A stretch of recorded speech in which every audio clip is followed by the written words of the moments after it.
Amen. Merci, frère Jean-Panel, que le Seigneur te bénisse, mon frère. Et frère Frédéric, je vous passe la parole. Merci, frère Nélan, pour la parole. Merci de nous conduire ce soir à travers les chants. Et je remercie aussi Jean-Panel pour la prière. Je tiens à rappeler à tous ceux qui sont avec nous à travers les réseaux sociaux que nous allons commencer une série et aussi à tous les frères et sœurs qui sont connectés et ceux qui vont se connecter après. Si vous êtes à la recherche vraiment de la vérité, à travers la parole de Dieu, nous pouvons toujours approfondir ces sujets avec vous à travers vos questions que vous pouvez nous envoyer à l'adresse qui est affichée sur notre compte Facebook, ou bien vous pouvez directement l'envoyer à notre adresse, à notre compte YouTube, et vous pouvez vous abonner en même temps. Église du Christ de Montréal, à commercial mcofch.org. Bon, cherchez dans votre Bible Éphésiens chapitre 6. Nous allons introduire un sujet qui va nous aider à comprendre notre responsabilité, d'abord comme membre du corps du Christ, comme chrétien, comme parent. Et plus loin, nous verrons aussi notre responsabilité comme disciple de Jésus, Christ, comme enfant et comme jeune dans l'Église. Alors, Éphésiens chapitre 6, nous allons lire dans la traduction Louis II.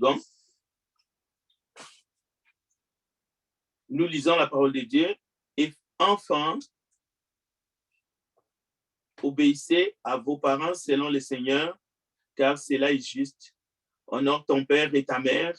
C'est le premier commandement avec une promesse, afin que tu sois heureux et que tu vives longtemps sur la terre. Le verset 4.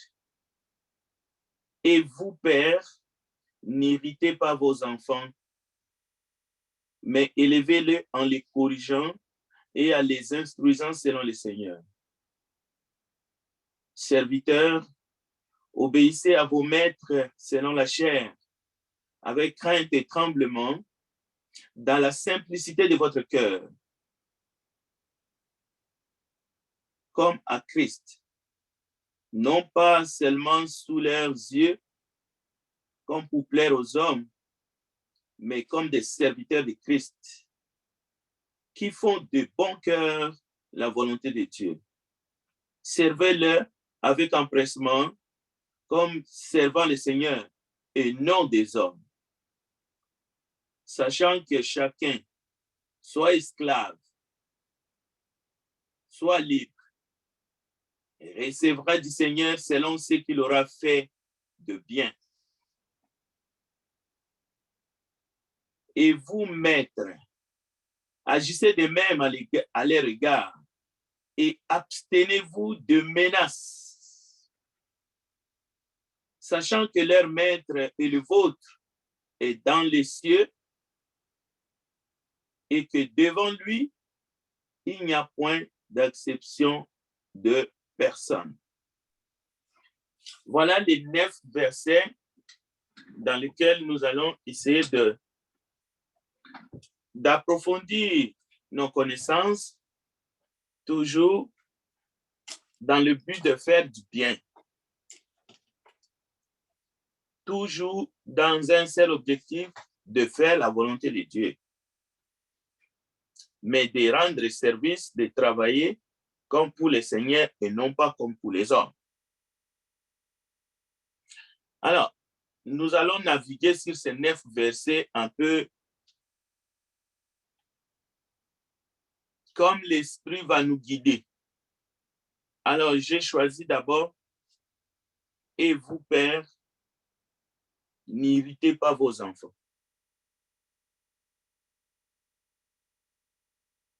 Juste, il y a 3 virgules dans cette portion des Écritures. sans enlever ça dans le contexte. Et vous, pères, n'irritez pas vos enfants. Nous parlerons de l'obéissance plus tard, quand Dieu le permettra. Mais ici, nous allons nous concentrer seulement à cette recommandation qui s'adresse ici. Nous sommes devant un message sans égal qui interpelle les pères de ne pas irriter les enfants. Éphésiens chapitre 6, verset 4. Comment les pères peuvent-ils irriter leurs enfants? La question est vague à ce niveau. Si vous voulez étudier la parole de Dieu, il faut le faire avec intelligence. C'est pour cela on va se laisser guider pour se sentir concerné. Sinon, l'enseignement peut être superficiel. Écoutez, comment les pères peuvent-ils irriter leurs enfants qui ont entre 0 et 5 ans? Là, on commence un peu à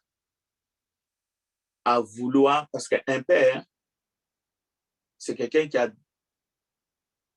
donné naissance grâce à une épouse. Mais attention, on peut être père comme Joseph. On n'est pas forcément un père biologique.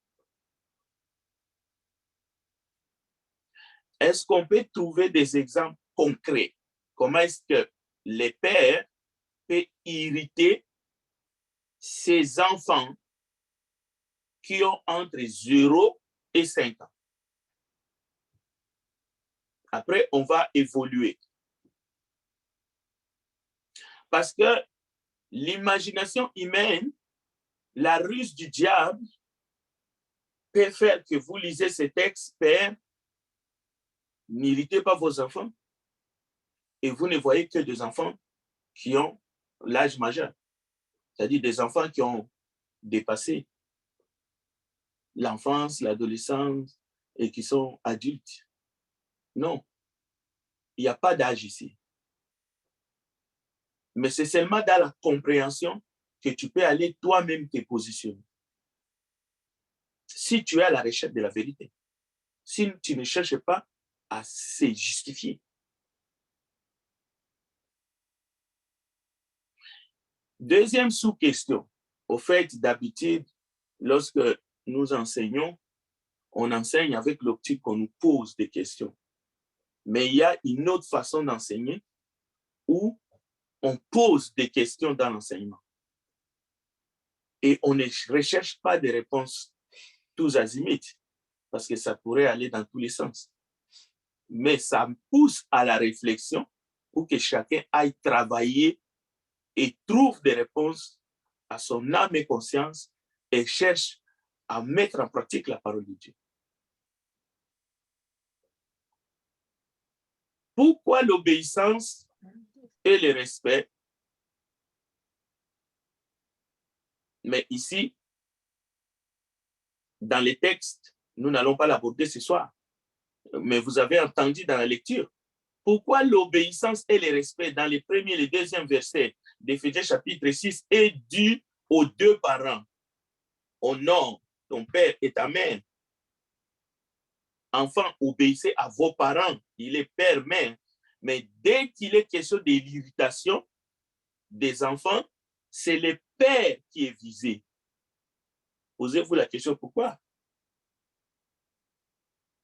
Pourquoi ce n'est pas les mères, mais le Saint-Esprit, selon la traduction, vise les pères. Et vous, pères, n'irritez pas vos enfants. Est-ce que ça veut dire que les mères n'irritent pas leurs enfants? Est-ce que c'est une question de traduction ici? Peut-être que dans l'original, ce n'est pas père. C'est peut-être parents, n'irritez pas. Mais non, non. c'est vraiment père.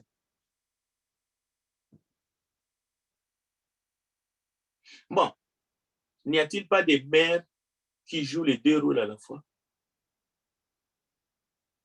Parce que le père a démissionné, soit le père est décédé, c'est une famille monoparentale, ou le père est présent, mais c'est la mère qui joue les deux rôles parce que ça peut arriver. Donc, père, ça ne veut pas, dans ce sens-là, que ce soit la traduction ou pas, il ne faut pas lire ces textes en se disant, ce message-là ne s'adresse pas à moi parce que je suis du genre féminin, ou ça s'adresse à moi parce que je suis du genre masculin.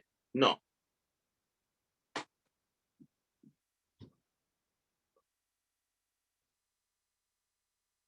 Bon, voyons d'abord comment est-ce que les pères peuvent irriter les enfants ou ses enfants, leurs enfants, entre l'âge de 0 et 5 ans. Quelques pistes de réflexion. Les pères qui sont toujours absents à la maison, quelles que soient les raisons, ça peut être pour des raisons professionnelles, bonne raison. Ça peut être pour des raisons sportives. Un père sportif qui doit voyager avec son équipe de hockey, il doit faire toutes les États-Unis, ainsi de suite. Ça peut être pour des raisons de santé. Un parent qui a des problèmes de santé, qui n'est pas là, qui doit se faire soigner, ainsi de suite. Ça peut être pour des raisons peut-être de voyage. Un père qui a voyagé, mais il y a plusieurs raisons. Un père qui pratique la polygamie, c'est-à-dire aujourd'hui il est là, demain il est là-bas. Un père infidèle au fait. Ça peut être aussi un père divorcé. Donc, lui, il a fait un enfant et après, il a abandonné et la mère et l'enfant. Et la mère et les enfants. Mais ça peut être aussi des pères qui sont tout simplement violents, ainsi de suite. Vous savez, un enfant entre l'âge de 0 et 5 ans, vous ne pouvez pas les faire réfléchir, non, c'est pour des raisons professionnelles que je n'étais pas là. Non, il va sentir l'absence de son père et il peut être irrité. Mais il y a encore des choses simples. Par exemple, un père, par exemple, qui fume dans la maison et expose ses enfants à la fumée secondaire. L'enfant, même s'il ne parlait pas de 0 à 5 ans, peut être irrité. Il peut devenir aussi colérique. L'enfant peut commencer à pleurer, mais c'est à cause de la fumée qui est dans la maison.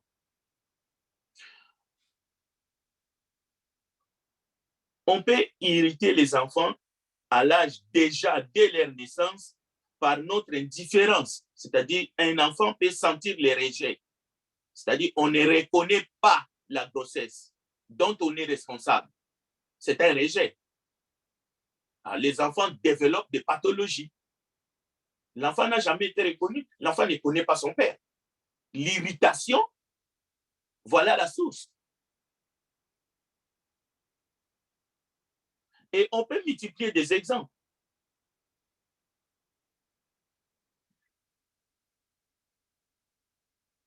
Un père alcoolique.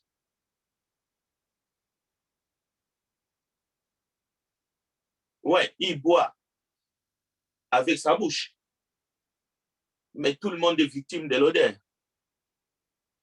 Et parfois des comportements déplacés, des cris. Et cela peut créer des angoisses chez les enfants entre 0 et 5 ans. Alors, quand la parole de Dieu Esprit dit, Père, n'irritez pas vos enfants, il ne faut pas prendre cette parole seulement de manière générale. Non, allons-y étape par étape, de 0 à 5 ans. Avons-nous pensé que les enfants de 0 à 5 ans peuvent être perturbés, irrités par les comportements de leurs parents? Il y a d'autres exemples encore. On peut multiplier. Un père qui ne prend pas son enfant, son fils ou sa fille entre ses bras pour le bercer, alors que l'enfant est en train de pleurer, non, lui, il est là indifférent. Je ne sais pas comment porter le bébé, il est trop petit pour moi. Alors l'enfant crie, pleure. L'enfant est irrité. Mais c'est le père qui irrite l'enfant. Des fois, ça arrive que le père va entrer en crise parce que la mère est fatiguée. Elle a conçu cet enfant par césarienne. Elle a besoin de se reposer. Mais le père, faible qu'il est, il ne peut pas aider sa femme la nuit pour que celle-ci puisse dormir un peu. Il va commencer à secouer l'enfant. Il y a des bébés secoués à bas âge. Le sang va dans le cerveau, ça provoque des maladies et parfois même des décès. On sait, c'est criminel, mais ça existe. Voilà ce que ça signifie, père, n'irritez pas vos enfants. Il y a 1001 façons d'irriter les enfants à bas âge.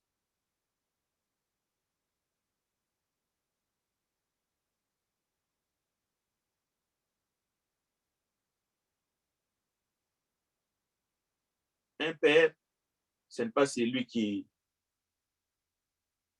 donne la semence pour que l'enfant soit conçu. Mais c'est celui qui s'en occupe, mais de la bonne façon.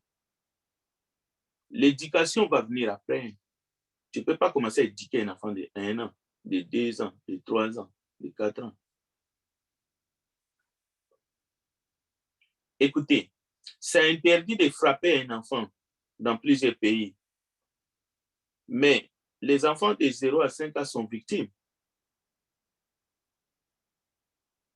de l'indifférence de leurs géniteurs, où on les brasse, c'est-à-dire on les secoue fort parce qu'on ne supporte pas les cris et en même temps, le parent commence une crise parce que l'enfant pleure sans arrêt. Alors, vous voyez que la Bible n'a pas été écrite pour le plaisir, c'est-à-dire pour qu'on se fasse plaisir, qu'on l'utilise quand on veut. Non, c'est pour qu'on examine et qu'on essaye d'être correct, mais de bout en bout. Maintenant, comment les pères peuvent irriter les enfants entre 6 et 14 ans? Ça, c'est une autre réponse qu'il faut donner. Mais je ne veux pas, si je commence à vous donner, disons, les exemples dans chaque étape de la croissance de l'enfant, cette étude ne finira pas. Je n'ai pas assez de temps. Faites ces exercices chez vous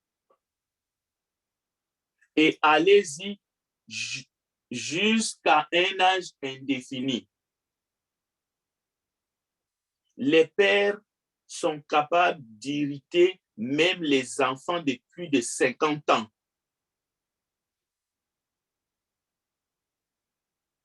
On ne va pas parler des mères, le moment va venir. Parce que le texte ne m'autorise pas de parler des mères, seulement des pères. Et je suis un père aussi. Alors, un exemple d'irritation des pères envers des enfants qui sont adultes, qui sont eux-mêmes des pères aussi. Par exemple, tu peux rabaisser ton enfant, tu peux parler mal de ton enfant qui a 60 ans, 65 ans, qui a 45 ans. Tu peux le faire sentir mal dans le sens que tu peux les critiquer négativement.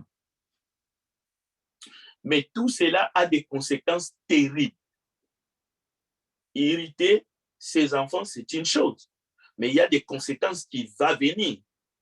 Et on les voit à travers les familles, on les voit à travers nos propres familles et à travers les histoires qui passent dans les nouvelles. Vous voyez seulement des parents devenus âgés, que nous appelons les aînés, qui sont dans des maisons de repos abandonnées totalement par leurs propres enfants. Vous ne savez pas pourquoi.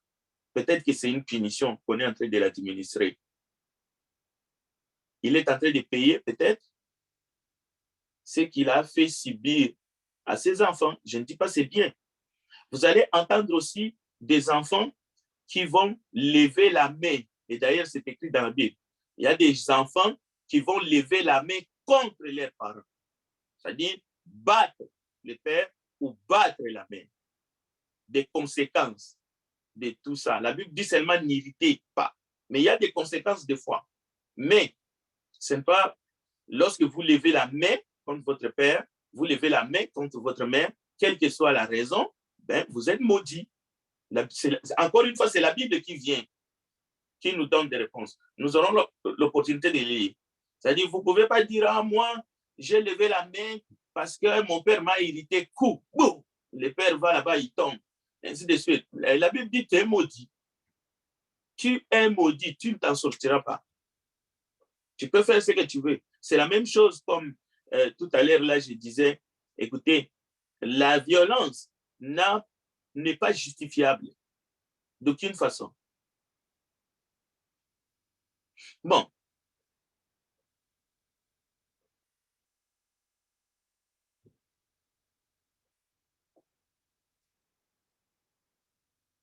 Jésus, à l'âge de 12 ans,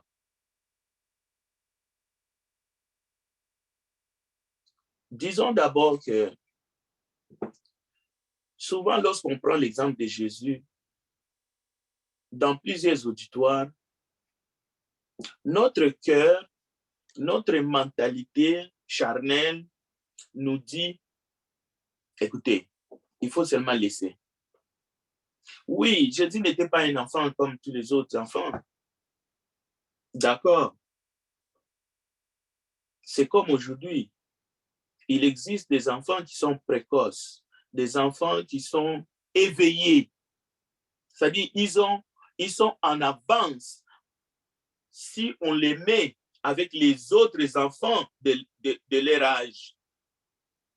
Il existe des enfants surdoués qui peuvent faire de la physique, qui peuvent même faire des recherches, trouver des solutions, que ce soit dans la médecine, dans l'aviation, dans tout ce que vous voulez. Ces enfants-là sont nés comme ça, avec des dons terribles.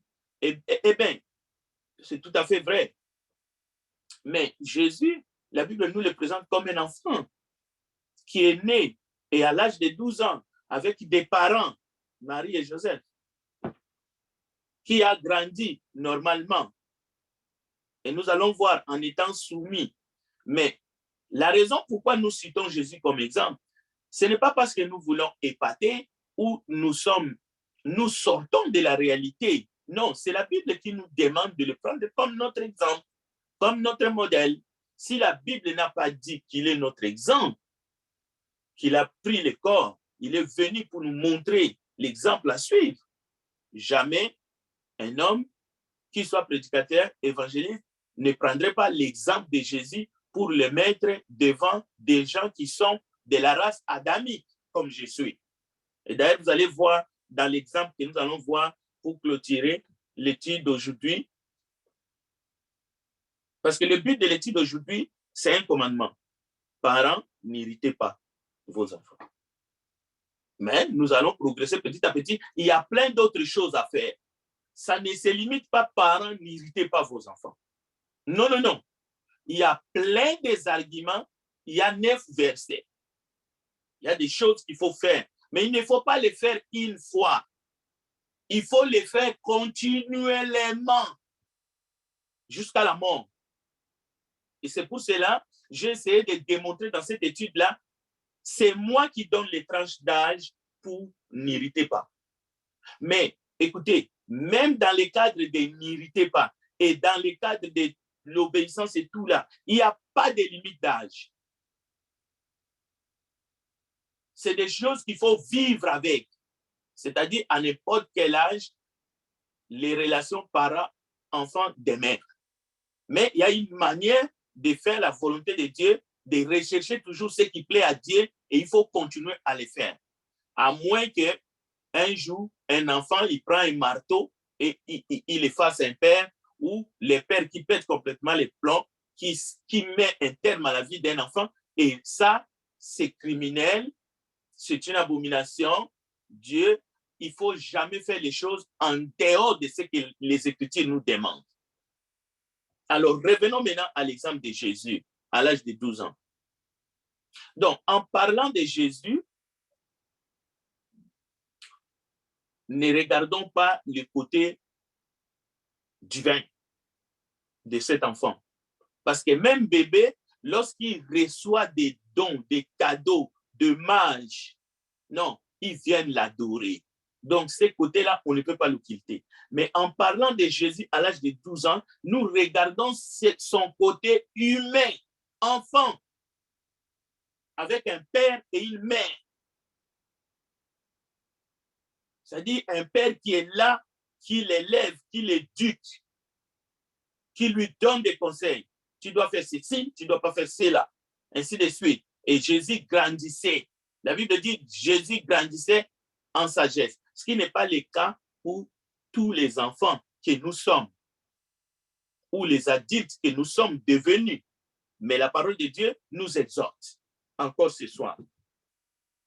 Pas seulement pour que nous les fassions pour nos enfants, mais en tant qu'enfants aussi, et même enfants de Dieu, nous sachions comment nous comporter à l'égard de nos parents s'ils sont vivants. Et même s'ils ne sont pas vivants, nous portons leur nom. Nous devons défendre leur nom. Ce n'est pas pour rien qu'ils nous ont mis au monde. C'est pour que nous continuions à pérenniser. Et dans la Bible, il y a des générations, il y a même des noms, vous allez voir, il y a la généalogie. Ne pensez pas parce que tes parents ne sont plus vivants, donc tu n'as plus de compte à rendre, tu ne dois plus te comporter d'une certaine façon pour que tu ne puisses pas insulter leur mémoire. Moi, je n'ai plus rien, personne, tous sont décédés, je veux faire comme je veux, c'est juste moi et ma femme. C'est pitié. Bon.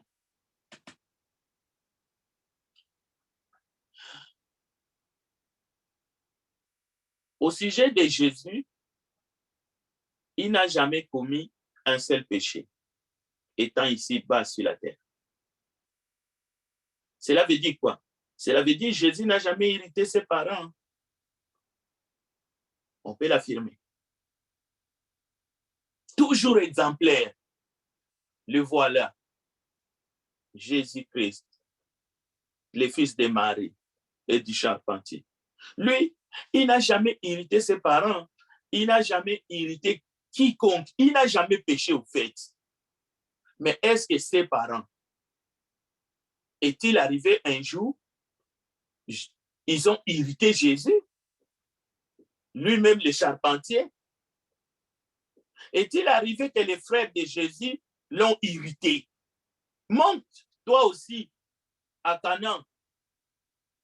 Celui qui prétend être doit se faire voir au peuple. Il leur dira, mon heure n'est pas encore venue. Je ne monterai pas. Mais après, il va monter. Et ça sera son premier miracle. Est-il arrivé à Marie un jour d'irriter Jésus? Mais nous savons, Jésus n'a jamais irrité ses parents. Parce que Jésus n'a jamais péché. Oui, c'est possible qu'un jour, Marie et Joseph ont irrité Jésus. Vous savez pourquoi? Parce qu'eux, ils étaient de la race adamique. Ils étaient vendus au péché. Dans quel sens?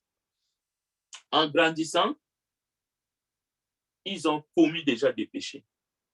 Au fait, dans leur sang, il y avait le mal. C'est pour ça qu'ils avaient besoin de naître de nouveau. Mais Jésus n'était pas de la race adamique. Non. Lui, il est le deuxième Adam. Il est le premier-né de toute la création. Son père biologique n'était pas Joseph. Sa mère a été couverte par la puissance du Saint-Esprit. C'est pour ça que lui, il est sorti. Il est le saint des saints. L'alpha et l'oméga, le commencement et la fin. Mais comment est-ce que Marie et Joseph sont arrivés parfois, je dis bien parfois, à irriter l'enfant Jésus?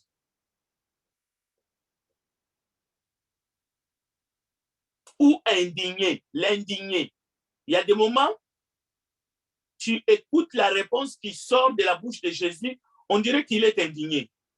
Qu'y a-t-il entre moi et toi, femme? Mon heure n'est pas encore venue.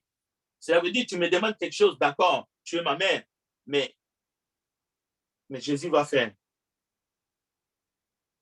pour la gloire du Père. Mais nous allons voir, lorsque Jésus est perdu et il est retrouvé au temple, quelle était l'attitude de Jésus et quelle était l'attitude de Joseph et Marie.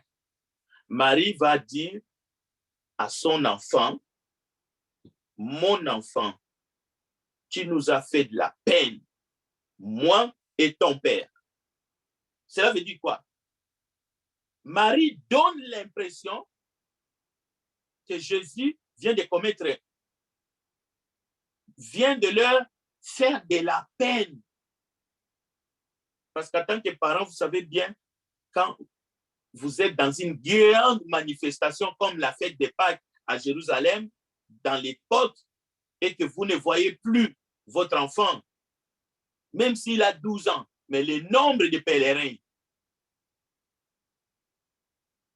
et puis la violence à l'époque aussi. Le texte nous dit qu'ils étaient inquiets. Ils étaient dans tous leurs états. Le cœur de Joseph et Marie était atteint.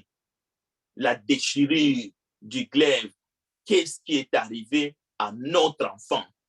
Un enfant docile, un enfant obéissant, qui n'a jamais fait quelque chose de semblable.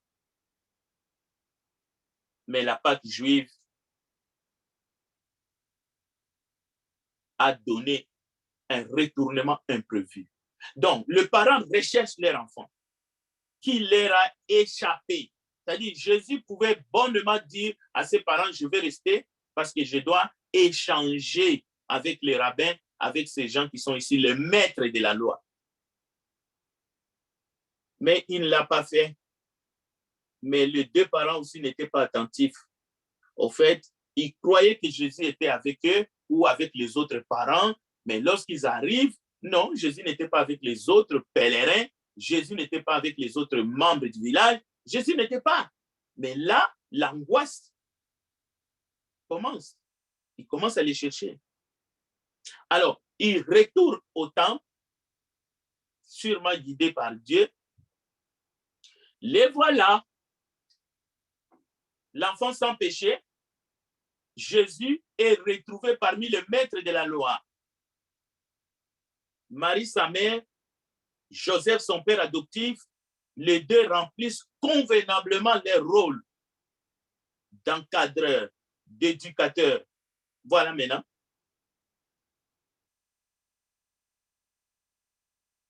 Écoutons d'abord la voix de Marie. La voix de Marie. Luc chapitre 2, cherchez dans votre Bible. Évangile de Luc chapitre 2, s'il vous plaît. Oui, Luc 2, à partir du verset 41, s'il vous plaît. Si tu trouves, tu peux lire. Jusqu'au verset 52. Luc 2, 41 à 52, s'il vous plaît.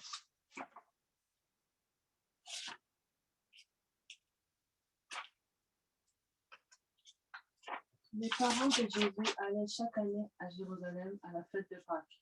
Lorsqu'il fut âgé de 12 ans, ils y montèrent selon la coutume de la fête. Puis, quand les jours furent écoulés et qu'ils s'en retournèrent, l'enfant Jésus resta à Jérusalem. Son père et sa mère ne s'en aperçurent pas. Croyant qu'il était avec leurs compagnons de voyage, ils firent une journée de chemin. Ils les cherchèrent parmi leurs parents et leurs connaissances. Mais ne l'ayant pas trouvé, ils retournèrent à Jérusalem pour le chercher. Au bout de 3 jours, ils le trouvèrent dans le temple, assis au milieu des docteurs, les écoutant et les interrogeant. Tous ceux qui l'entendaient étaient frappés de son intelligence et de ses réponses. Quand ses parents le virent, Ils furent saisis d'étonnement. Et sa mère lui dit, mon enfant, pourquoi as-tu agi de la sorte avec nous? Voici ton père et moi, nous te cherchions avec angoisse. Il leur dit, pourquoi me cherchez-vous? Ne saviez-vous pas qu'il faut que je m'occupe des affaires de mon père? Mais ils ne comprirent pas ce qu'il leur disait. Puis il descendit avec eux pour aller à Nazareth et il leur était soumis. Sa mère gardait toutes ces choses dans son cœur. Merci pour la lecture, Flore. Et Jésus croissait en sagesse, en stature et en grâce devant Dieu et devant les hommes. Comment comprendre cet épisode? Nous ne pouvons pas dire que Jésus a manqué du respect à Marie et Joseph, parce que Jésus se révèle à eux comme étant les fils de Dieu et qu'il avait pour mission. Mais le problème, c'est que ses parents sont angoissés. Ses parents peinent au bout de 3 jours de torture. Là, ils vont les retrouver dans le temps. Mais la réponse que Jésus donne, pourquoi me cherchez-vous? Là, Marie ne comprend plus rien. En d'autres termes, Jésus est en train de leur faire sentir son indignation. Son indignation. Pourquoi me cherchez-vous? Alors, si vous comprenez ce que nous avons pu partager ce soir, Père, n'irritez pas vos enfants.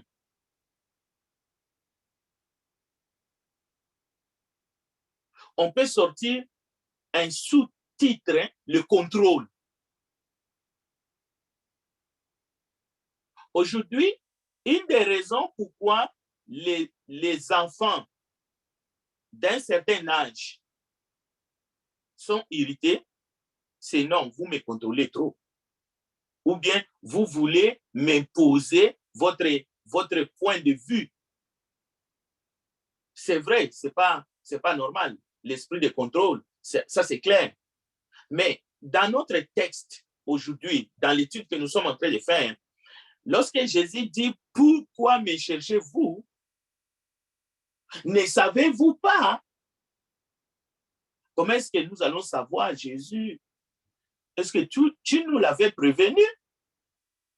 C'est toi le maître, c'est toi l'enseignant. Est-ce que tu nous as enseigné les liens qu'il y a entre toi et ton père? Est-ce que tu nous as dit que tu resterais à Jérusalem pour faire l'œuvre de ton père? Donc, très souvent, l'incompréhension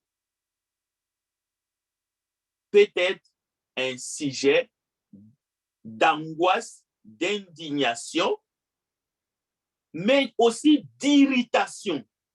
Il y a des actes, comme nous venons de le voir dans l'introduction, que nous pouvons commettre et qui va produire l'indignation et même qui va porter préjudice à l'autre. Et surtout quand c'est nos enfants ou un enfant, n'importe quel enfant, c'est criminel. Mais la parole de Dieu nous donne des devoirs, nous donne des recommandations afin que nous ne puissions pas nous sentir mal. Mais Marie, mon enfant, pourquoi nous as-tu fait cela? Vois ton père et moi, fort en peine, nous peinons, nous te cherchons. Mais Jésus dit à sa mère, pourquoi me cherchez-vous? Ne saviez-vous pas que je dois être auprès de mon père? Ils ne comprirent pas la réponse qu'il leur avait dit. Donc, Jésus grandissait en sagesse, en taille, en grâce auprès de Dieu et des hommes. Cela veut dire que Jésus aimait son père et Jésus obéissait à ses parents. Alors, pour terminer, je vais faire une petite conclusion en disant simplement, contrairement aux violences qui persistent dans notre monde, la parole de Dieu nous donne un cadre. une manière de faire, des responsabilités. Nous devons exploiter la parole de Dieu pour vivre selon la volonté de Dieu, quelles que soient les circonstances. Chacun a un rôle. L'essentiel, c'est que tu remplis ton rôle.